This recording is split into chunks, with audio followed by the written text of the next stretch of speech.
This is apropos. Well, the case triggered public shock and concern over the growing risk of sexual violence enabled by digital technologies. A 33-year-old South Korean man was last week sentenced to life in prison for running an online blackmail ring that sexually exploited more than 260 victims, including more than a dozen minors he'd raped or assaulted.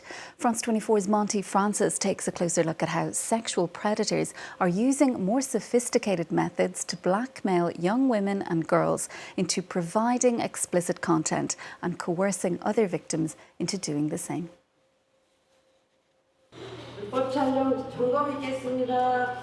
In the South Korean capital, these city workers are scouring bathrooms, not to clean them, but to search for tiny cameras.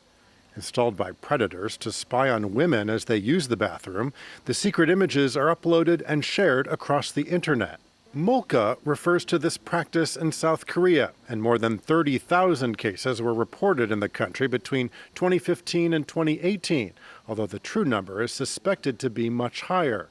In 2020, this man, Cho Ju-bin, was sentenced to 30 years in prison for his part in the so-called nth room scandal, accused of blackmailing girls into sharing explicit videos that were posted in pay-to-view chat rooms. And just last week, a South Korean court sentenced 33-year-old Kim Nok-won to life in prison for running what's believed to be South Korea's largest cybersex crime in history. He was convicted of using the encrypted messaging app Telegram to blackmail hundreds of women and girls, and some men, into supplying explicit images of themselves, and then coercing them into recruiting new victims in what prosecutors described as a pyramid-like blackmail ring. Park Si-yoon, a researcher writing for the Global Network on Extremism and Technology, argues that the messaging platforms themselves enable such crimes and monetize what she calls misogynistic abuse. Referring to the nth room scandal, she writes, the network used encrypted messaging, cryptocurrency payments, and categorized distribution channels to coerce victims and reward perpetrators. Even after the core network was dismantled, similar operations emerged elsewhere. In the case of Kim Nok-won, Telegram cooperated with South Korean investigators to provide evidence of his crimes, and the platform has since agreed to provide investigators with relevant information in similar cases. Well, for more, we're joined by one of the experts referred to in that report, Park Si-yoon, a feminist security studies scholar based at the University of Queensland in Australia. Thanks so much for being with us on the programme this evening for us here. We do appreciate there's a very big time difference between where we are and where you are, so thanks so much. Talk to us firstly about this molka phenomenon. How exactly does it operate, and is this something that's unique to South Korea? Well, thank you for having me here. It's a very pressing issue, not only in South Korea, but all around the world. And it's great that this sort of crime is getting more international attention, as it so deserves. So molka is a Korean portmanteau, or a combination of words that combines Korean words 몰래, which means secretly or hidden, and camera. So the term originally actually came from a Korean prank show, but today it's taken a far more harmful meaning, and it refers to a covertly installed hidden cameras that are used to film women and girls without their knowledge or consent. These devices are very well hidden in everyday objects such as hairdryers, or in sort of creases or creaks and screwdrivers, as well as in places like gyms, cafes, libraries, and places that is very difficult to detect. And of course, it doesn't end here at just the physical level of cameras and filming women. These very problematic images and films of videos of women are then circulated around online spaces like Telegram, as we just saw in the case of Kim Nok-won. And as I said in that particular piece I wrote for GNet, this isn't just an issue that is confined to South Korea anymore. It is an issue that we are increasingly seeing around the world. Because of its inherently digital nature, borders do not really confine this phenomenon. So in Australia, where I am currently based, we've seen a recent case where a Melburnian doctor actually installed many hidden cameras in the hospital that he was working at. which ended up victimizing many women in places, not only workers who work at the hospital, but also patients who were visiting him.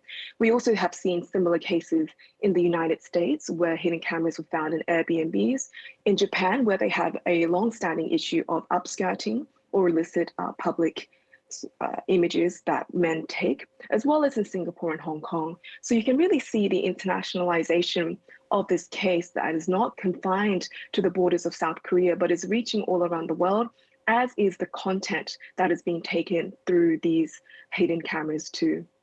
And why do you believe that these practices should be framed as extremism? What kind of characteristics do they share?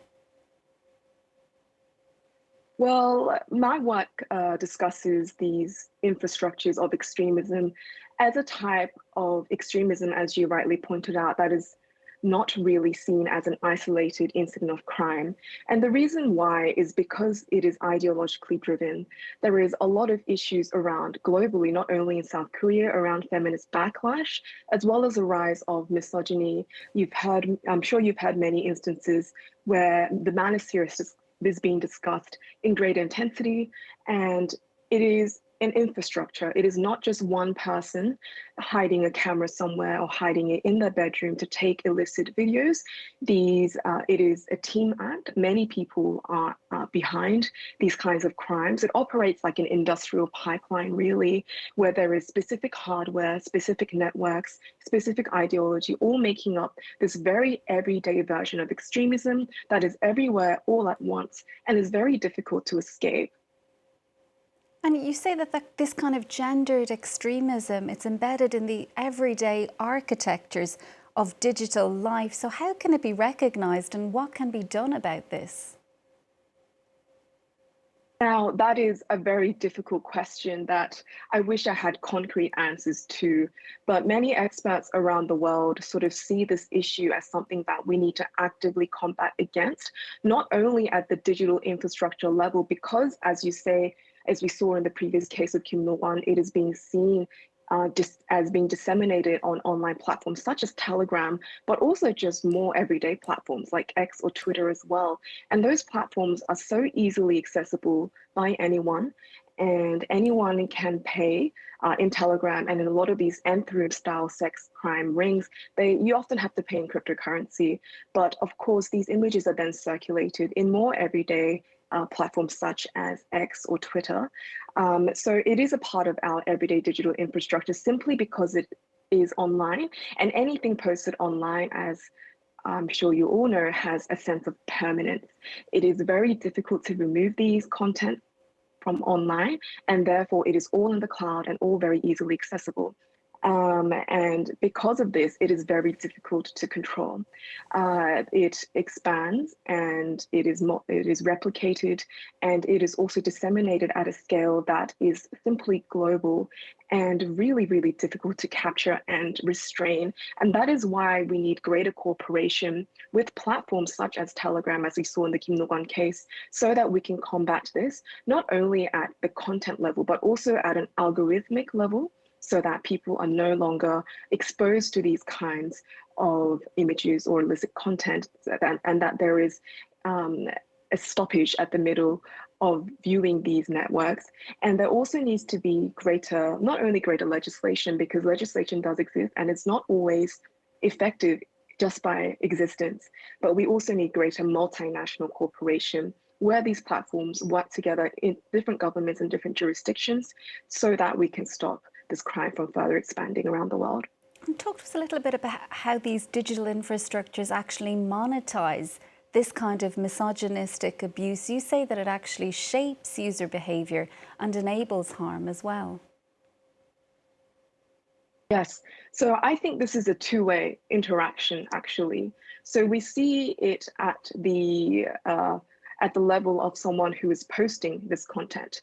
It is extremely lucrative, not only to be posting very, very explicit images online, because there is a demand for it. And it generates an enormous amount of money. In a case very recently, actually, just a few days ago in South Korea, we witnessed a case where 120,000 home cameras were hacked into, and the content that was hacked into through these hackers were actually monetized and sold online for costs as high as 20,000 euros.